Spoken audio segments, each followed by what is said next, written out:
भारत माता की। क्या हो गया अभी गोवा वालों की आवाज को?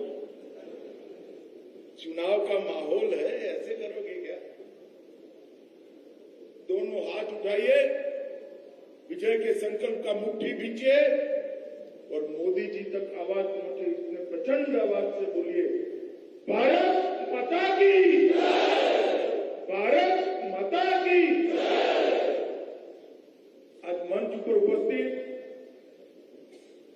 गोवा के युवा और जोशीले मुख्यमंत्री, जिन्होंने पर्रिकर जी के बाद गोवा के विकास की धुरा अपने हाथ में अच्छे तरीके से संभाली है, ऐसे डॉक्टर प्रमोद सावंत जी, भारतीय जनता पार्टी के प्रदेश अध्यक्ष श्रीमान सदानंद जी, मेरे मित्र और केंद्रीय मंत्री श्रीमान किशन रेड्डी जी, मोदी जी की मंत्रिपरिषद में मेरे साथी श्री श्रीपाद नाइक जी, गोवा भारतीय जनता पार्टी के भूतपूर्व अध्यक्ष विनय तेंदुलकर जी, श्री विश्वनाथ दालवे जी, और आज जिनको जिताने के लिए मैं आज यहाँ अहमदाबाद से आया हूँ, ऐसे हमारे वरिष्ठ नेता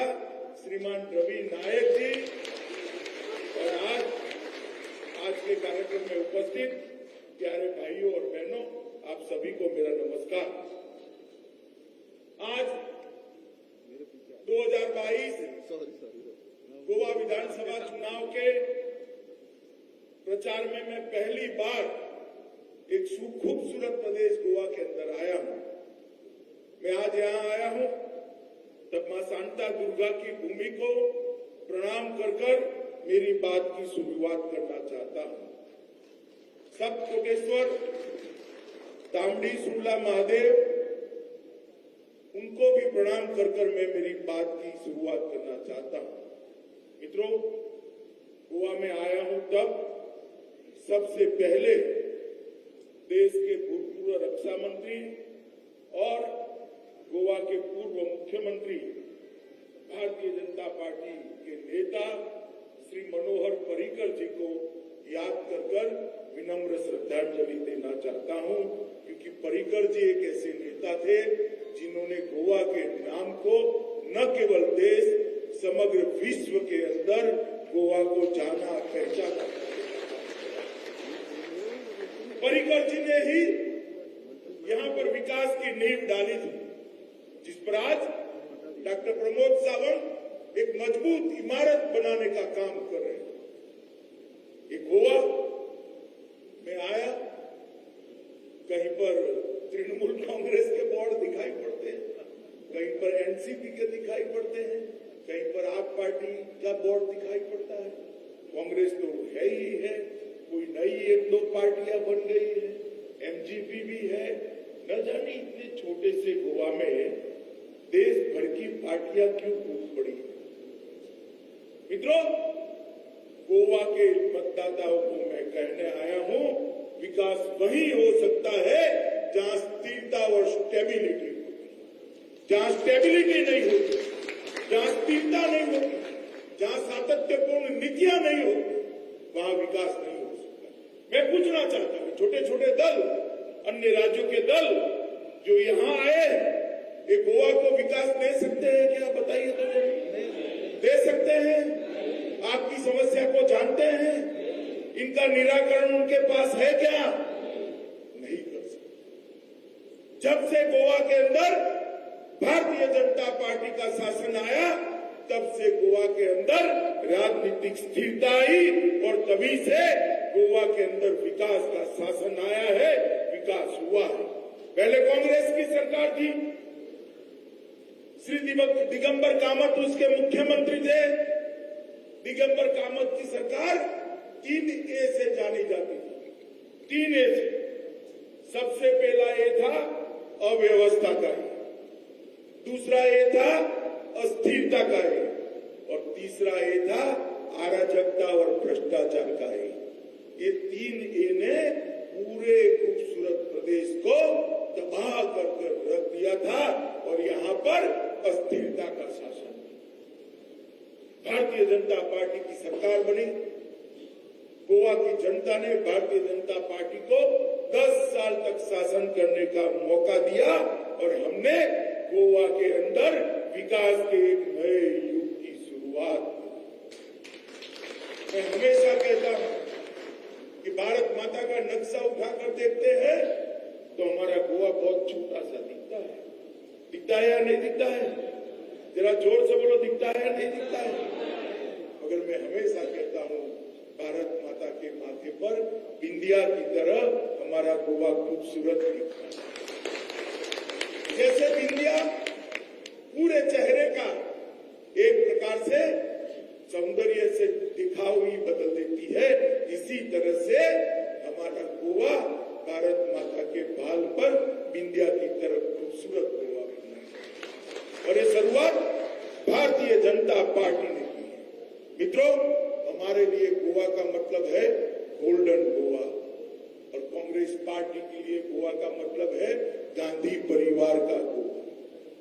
उनको एक पर्यटन स्थल चाहिए आने जाने के लिए। वैकेशन बहुत करते हैं उनके नेता, तो एक अच्छा वैकेशन का स्थल चाहिए। आप मुझे बताओ, गोल्डन गोवा चाहिए या परिवार का गोवा चाहिए? जरा जोर से बोलो, गोल्डन गोवा चाहिए या परिवार का गोवा चाहिए? ये जो अलग अलग दल खड़े हैं, एक प्रकार की भ्रांति फैलाने का काम कर रहे हैं।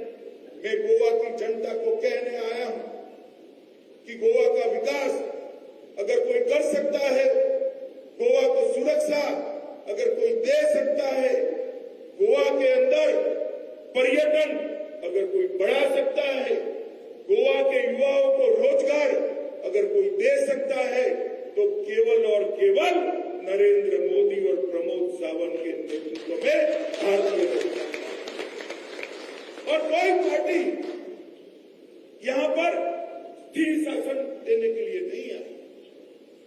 किसी को ऑल इंडिया राजनीतिक दल बनना है तो थोड़े बहुत वोट चाहिए, तो गोवा से बटोर को तो शायद मान्यता बच जाए। कोई अपना अकाउंट खोलना चाहता है, ये सरकार नहीं बना सकते भाई। अब समझ कर चलिए, सरकार केवल और केवल भारतीय जनता पार्टी बना सकती है और हमें इसलिए आपके आशीर्वाद की जरूरत है। मित्रों, मोदी जी ने 7.5 साल तक शासन किया और 7.5 साल में गोवा के लिए बहुत कुछ किया। मगर मैं इसके विषय पर बाद में आऊंगा। मैं सबसे पहले आपको कहना चाहता हूं कि डबल इंजन की जो सरकार होती है, इसका फायदा क्या होता है। मित्रों, ये डबल इंजन सरकार का फायदा देखिए। 2013-14 में गोवा को कांग्रेस सरकार ऊपर थी, गोवा को 432 करोड़ रुपया दिया था। कितना दिया था? जरा जोर से बोलोगे और जोर से बोलो। मैं पूछना चाहता हूं दिगंबर कामत और राहुल बाबा को, आपकी सरकार थी, सिर्फ 432 करोड़ रुपया लिया था। हिसाब लेकर आइए। मैं हिसाब लेकर आया हूं। अंतिम बजट में मोदी जी ने गोवा को 432 करोड़ से बढ़ाकर 2567 करोड़ रुपया 2567 करोड़ इसको कमिटमेंट के, इसको डबल इंजन सरकार का चमत्कार है। ये हमारे प्रमोद जी युवा साथी हैं, उनसे बहुत सीनियर लोग भारत सरकार में मंत्री हैं, मगर प्रमोद जी को कभी अपॉइंटमेंट की जरूरत नहीं मिलती। जाते ही गोवा के काम के लिए तुरंत ऑर्डर मिलते, कभी अपॉइंटमेंट नहीं। मोदी जी के शासन में छोटे प्रदेशों की प्रायोरिटी और मजबूत हुई है, क्योंकि मोदी सरकार की नीति है, देश के प्रधानमंत्री की नीति है, हमारे मोदी जी की नीति है कि प्रदेश जितना छोटा होता है, विकास की रिक्वायरमेंट उसकी ज्यादा होती है। इसलिए 432 करोड़ से 2567 करोड़ रुपए का जो अंतर आया है, ये भारतीय जनता पार्टी की, नरेंद्र मोदी सरकार की गोवा को सबसे बड़ी गिफ्ट। कई ऐसे बड़े बड़े काम जिसकी गोवा सरकार कल्पना ही नहीं कर सकती। छोटा प्रदेश है, सीमित रेवेन्यू, कितनी भी पारदर्शिता लाओ, संसाधन कहां से आए? नहीं हो सकता। आप मुझे बताओ, भारत सरकार समर्थन न दे तो अटल सेतु पुल बन सकता है क्या? जोर से बोलो, बन सकता है? जुआरी पुल बन सकता है? मोपा अंतर्राष्ट्रीय हवाई अड्डा बन सकता है? वो तभी बन सकता है जब डबल इंजन की सरकार हो, प्रमोद जी यहां से पत्र लिखे और मोदी जी वहां से योजना भेजे, ऐसी व्यवस्था हो सकती है। मुझे बताओ भाई, दिगंबर कामत जी ये करा सकते हैं क्या? जरा जोर से बोलो, करा सकते हैं क्या? और हम अगर योजना भी भेजेंगे तो राहुल बाबा उनको योजनाओं का अमल नहीं करने देंगे। उनको डर लगेगा कि मोदी जी लोकप्रिय हो जाएंगे, रहने दो रहने दो रहने दो। उनको गोवा के विकास की नहीं पड़ी, उनको फोबिया होता है। बैठते उठते सोते जागते मोदी मोदी मोदी मोदी। अच्छा ही है राहुल बाबा, आप मोदी मोदी कर रहे हैं। इनका ट्वीट देखिए, एक भी सकारात्मक ट्वीट आपको दिखाई नहीं, एक भी सकारात्मक। मित्रों, ऐसे लोग गोवा को विकास नहीं दे सकते। गोवा को विकास देने का काम भारतीय जनता पार्टी की सरकार कर सकती है, और ये डबल इंजन की सरकार। गोवा के इंफ्रास्ट्रक्चर के लिए हमने ढेर सारे काम किए। अंतर्राष्ट्रीय हवाई अड्डा का निर्माण लगभग 3000 करोड़ की लागत से, हाल ही में विमान कौशल विकास केंद्र का उद्घाटन भी कर दिया गया। मंडोवी नदी पर 4 किलोमीटर का 4 लेन का अटल सेतु ब्रिज बनने की शुरुआत। न्यू जुआरी ब्रिज 13.64 किलोमीटर की लंबाई का 2700 करोड़ की लागत से बनाने का काम एक भारतीय जनता पार्टी ने। खंडेपार ब्रिज तथा गलबीबाग तलपोना ब्रिज ये भारतीय जनता पार्टी के शासन में शुरू हुई। मित्रों, मनोहर पर्रिकर केनाकोना बाईपास हाईवे जनता के लिए खोल दिया गया। गोवा में राष्ट्रीय राजमार्गों को 6 लेन का बनाने के लिए स्पेशल किसी भी राज्य में नहीं दिया है। 6000 करोड़ रुपए का फंड देने का काम ये भारतीय जनता पार्टी ने। जहाज उद्योग को बढ़ावा देने के लिए गोवा शिपयार्ड 3A फेज का भी लॉन्च कर दिया है। नाम 3A इसलिए रखा है कि पीछे 3B भी आने वाला है। 3A समाप्त होने के बाद 3B भी आने वाला है। गोवा शिपयार्ड में 32,000 करोड़ का इन्वेस्टमेंट भारतीय जनता पार्टी के शासन में आया और 10,000 नौकरियों का सृजन हुआ है। भारत सरकार गोवा के 49 इंडस्ट्री के साथ एक संघ के विश्व स्तरीय जहाज निर्माण इकोसिस्टम तैयार करने का प्रयास कर रही है। बरना औद्योगिक स्टेट में पहला समुद्री क्लस्टर का निर्माण करने का काम भारत सरकार कर रही है। गोवा में फेम 2 योजना के तहत 150 इंटरसिटी इलेक्ट्रिक बस शुरू की है। मुंबई से काराकोंडिल तक तेजस एक्सप्रेस की शुरुआत कर चुके हैं। दुबई में इलेक्ट्रॉनिक सिटी का शिलान्यास हो चुका है। गोवा के ग्रामीण इंफ्रास्ट्रक्चर के विकास के लिए 500 करोड़ रुपया प्रमोद जी की बात को मानते हुए हमने देने का काम। गोवा सरकार गोवा टेलीफोन इंफ्रास्ट्रक्चर पॉलिसी को लॉन्च कर चुकी है।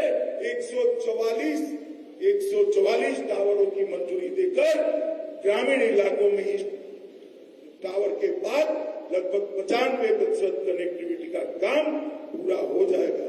और मोदी जी ने यहाँ पर 15 राष्ट्र के राष्ट्राध्यक्ष के साथ ब्रिक्स समिट भी कर गोवा को विश्व के नक्शे पर रखने का काम किया। मित्रों, मैं तो यहाँ अपना पूरा हिसाब किताब लेकर आया, आगे भी बताऊंगा गरीब कल्याण के लिए क्या किया, आगे भी बताऊंगा महिलाओं के लिए क्या किया, आगे बताऊंगा आदिवासियों के लिए क्या करा।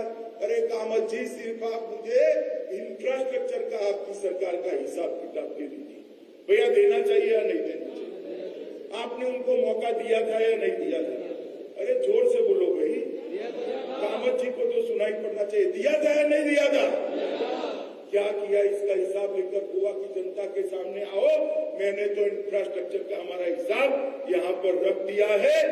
आपने इंफ्रास्ट्रक्चर के नाम पर बड़ा मिंडी किया है, शून्य काम किया है। मित्रों, यहाँ पर पर्रिकर जी के गोल्डन गोवा के स्वप्न को हमारे युवा मुख्यमंत्री बहुत अच्छे तरीके से साकार करने में लगे। मित्रों, प्रदेश छोटा होता है, संसाधन सीमित होते हैं, कर्मचारी भी सब जनप्रतिनिधियों के जाने पहचाने होते हैं, तो थोड़ी एफिशिएंसी भी कॉम्प्रोमाइज हुई। जब कोरोना आया, मैं देश भर से मुख्यमंत्रियों को बात करता था। मोदी जी बार बार ऑनलाइन वीडियो कॉन्फ्रेंस कर सभी मुख्यमंत्रियों का मार्गदर्शन करते थे। हमें चिंता लगी रहती थी कि गोवा में क्या होगा, गोवा के अंदर वैक्सीनेशन होगा या नहीं होगा।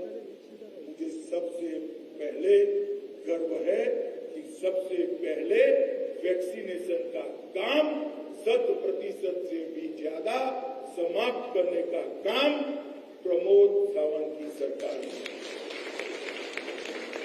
और उन्होंने गोवा को सुरक्षितता प्रदान कर दी और युवाओं का डोज भी बहुत अच्छे तरीके से लग रहा है। विद्यार्थियों की ट्यूशन फी में, तकनीकी शिक्षा संस्थाओं में 50% की कमी करी है, जिससे टेक्निकल एजुकेशन में मध्यम वर्ग के युवा भी पढ़ पाए।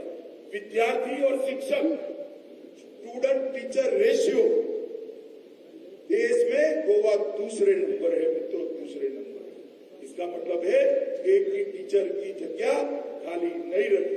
मोदी जी स्टार्टअप की जो पॉलिसी लेकर आए, वो पॉलिसी को सबसे अच्छे तरीके से नीचे ले जाने वाले राज्यों में अपना गोवा है। देश भर में स्टार्टअप जो बन रहे हैं, इसको आबादी के अनुपात में गोवा आगे है। मित्रों, 2025 तक स्टार्टअप के लिए मैं साफ देख रहा हूं कि स्टार्टअप के लिए 500 से ज्यादा इनोवेटिव स्टार्टअप होने जा रहे हैं। 2025 के पहले यहां से शायद कोई बहुत बड़ा स्टार्टअप दुनिया में भी अपना नाम रोशन करेगा, इसकी मुझे पूरा भरोसा है।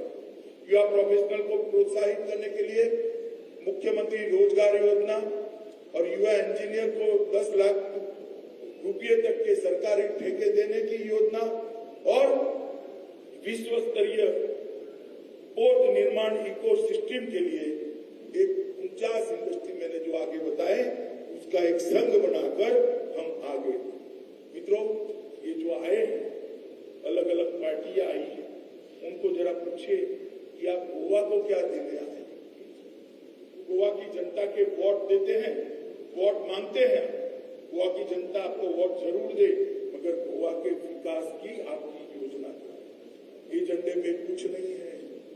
हम ये दे देंगे, हम वो दे देंगे। अरे भैया, जितना कहाँ है, जितना कहाँ है। आपको तो वादा करने में कोई कंजूसाई करेगा? बताओ, करेगा? सीट तो आनी नहीं, वादा करने में क्या, वचन देने में क्यों दाढ़ी मोटा रखनी चाहिए? तो सारे कुछ वचन दे देते, उनको मालूम है सीट आनी नहीं है, हमें कुछ करना नहीं है। उनको पूछना चाहिए गोवा के विकास के लिए क्या योजना, गोवा के युवा के लिए क्या योजना, गोवा की सुरक्षा के लिए क्या योजना, गोवा के गरीब के लिए क्या योजना, गोवा के आदिवासी के लिए क्या योजना, गोवा के इंफ्रास्ट्रक्चर के लिए क्या योजना? कुछ नहीं है। पूरा उनका घोषणा पत्र देख लो। एक रोड बनाएंगे ना, नया एयरपोर्ट लाएंगे ना, शिपयार्ड में एक्सपांशन करेंगे ना, टेलीफोन टावर का जाला ढूंढेंगे ना, यहाँ इंडस्ट्री लगाएंगे ना। वचन ही देना है, वचन ही देना है। समझ रहे हो ना किसको कह रहा हूं मैं? समझ रहे हो या नहीं रहे हो? मगर वो वचन इसलिए दे रहे हैं कि उनको मालूम है यहाँ सरकार बननी भी नहीं है, वचन पूरा करना भी नहीं।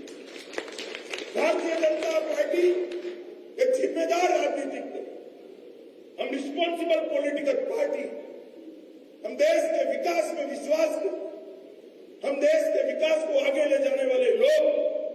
मोदी जी ने भारत को 7 ही साल में बहुत आगे ले जाने का काम किया।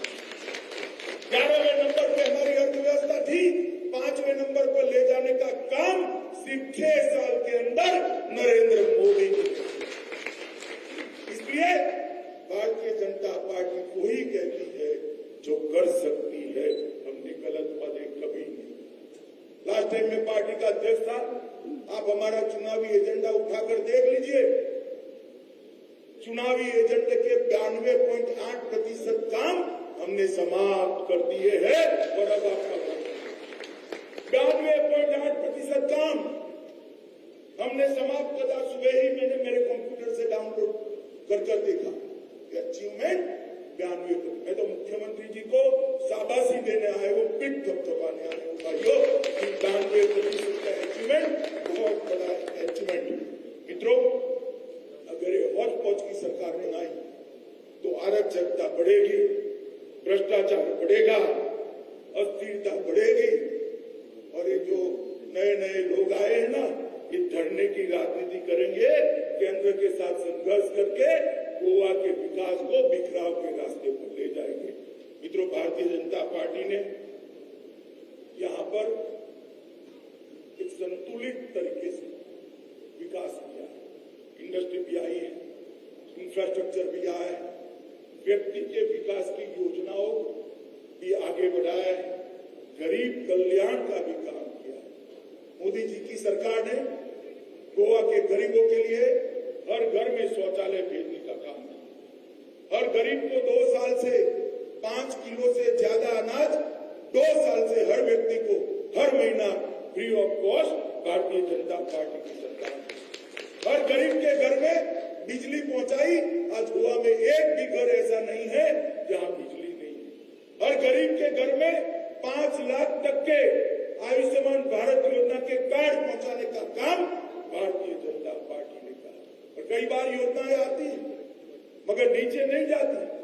हमारे मुख्यमंत्री ने जिला सेंटर पर बैठकर सभी अधिकारियों के साथ वीडियो कॉन्फ्रेंस कर योजनाओं के 100% 100% इम्प्लीमेंटेशन का काम नीचे किया है मित्रों। और इससे मोदी जी ने जो भेजा था वो नीचे तक पहुंचा है। मित्रों, कोंडा में भी 297 करोड़ रुपए की लागत से खंडेपार पुल बन रहा है। फरमागुड़ी खंडेपार बाईपास भी बन रहा है। क्रांति मैदान का जीर्णोद्धार हो रहा है। हुतात्मा स्मारक का, राजीव गांधी कला मंदिर का नवीनीकरण हो रहा है। प्रधानमंत्री आवास योजना के तहत 160 गरीबों को यहाँ पर काम देने का काम किया है। उज्ज्वला योजना के तहत 72,282 लोगों को बिजली और बल्ब देने का काम भी भारतीय जनता पार्टी की सरकार ने किया।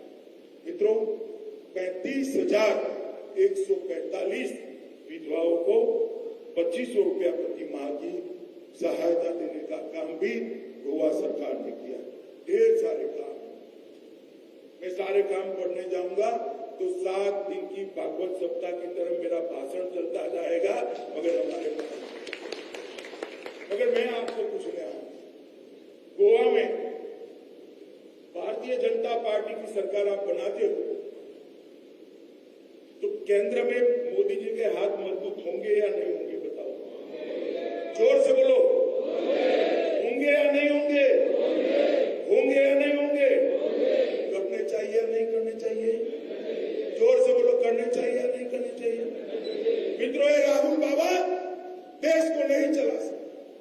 10 साल तक सोनिया मनमोहन की सरकार थी और पाकिस्तान से आलिया मालिया जमालिया घुस जाते थे, हमारे जवानों के सर काट कर ले जाते थे और दिल्ली के दरबार में किसी के सर पर छू नहीं रखते थे, मुख नहीं करते थे।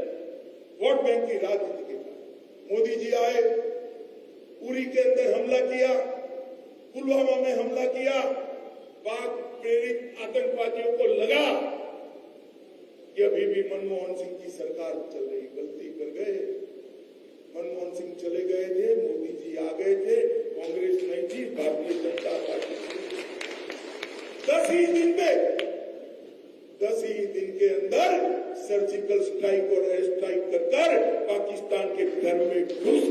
आतंकवादियों का काम नरेंद्र मोदी। मित्रों, आप कभी कल्पना कर सकते हैं इस देश में से धारा 370 कभी जाएगी? मुझे बताइए, कभी कर सकते थे? कश्मीर भारत का हिस्सा है या नहीं है? 70 साल से कोई हिम्मत नहीं करता। आपने दोबारा मोदी जी की सरकार बनाई। 5 अगस्त 2019 को देश के प्रधानमंत्री नरेंद्र मोदी जी ने ऐतिहासिक निर्णय लेकर धारा 370 और 35A को उखाड़ कर फेंक, और साथ किसी की हिम्मत नहीं हुई। पत्थर छोड़ो, कंकरी चलाने की भी हिम्मत नहीं, कंकर भी नहीं मार पाए। भारत को सुरक्षित करने का काम देश के प्रधानमंत्री नरेंद्र मोदी जी ने किया है। मित्रों, भारत को सुरक्षित, देश को दुनिया में सम्मान दिलाने का, और ये चुनाव मोदी जी के हाथ मजबूत करने का चुनाव। ये चुनाव प्रमोद के नेतृत्व में यहां पर फिर से एक बार भाजपा की सरकार बनाकर गोवा के इंफ्रास्ट्रक्चर और विकास को, ये जो आते हैं जाते हैं, आएंगे जाएंगे, गोवा का भला नहीं कर पाएंगे। मुझे बताओ, कर पाएंगे भाई? जरा जोर से बोलो, कर पाएंगे? मैं दल का नाम नहीं दे रहा हूं, समझ रहे हो ना? समझ रहे हो ना? पक्का बोलो, समझ रहे हो ना? राहुल बाबा की पार्टी कर सकती है क्या? कांग्रेस पार्टी कर सकती है क्या? तो गोवा का भला कौन कर सकता है? बताइए भैया, जोर से बोलो, कौन कर सकता है? भारतीय जनता पार्टी और देश के प्रधानमंत्री नरेंद्र मोदी जी ही गोवा का भला कर सकते हैं। मित्रों, इसलिए मैं गोवा के लोगों को करबद्ध निवेदन करने आया हूं कि कृपया आप पूर्ण बहुमत के साथ एक बार भारतीय जनता पार्टी की सरकार बनाए। हमने कहा है 2022 में 22 से ज्यादा सीटों के साथ भारतीय जनता पार्टी, और आज इस विश्वास के साथ गोवा के भविष्य को ध्यान में रखते हुए आप सभी गोवावासी एकत्र आए, एकजुट हो और प्रचंड बहुमत के साथ मोदी जी के नेतृत्व में भारतीय जनता पार्टी को विजयी बनाए। यही अभ्यर्थना है। आप सभी का बहुत बहुत धन्यवाद। भारत माता की